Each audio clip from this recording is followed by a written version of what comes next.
Hi there, welcome back to my channel. If suddenly your laptop or desktop speaker doesn't not work, that's mean no sound in your laptop or desktop speaker.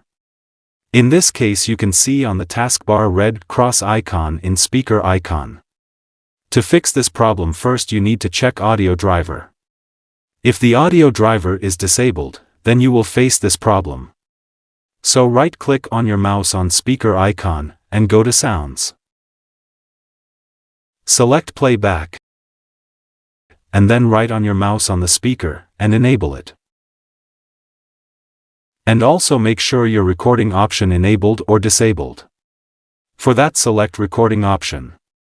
If it disable, similarly right-click on your mouse, and enable it. Thank you for watching this video. If you want to get more update video, please hit the subscribe button and turn on all notifications icon.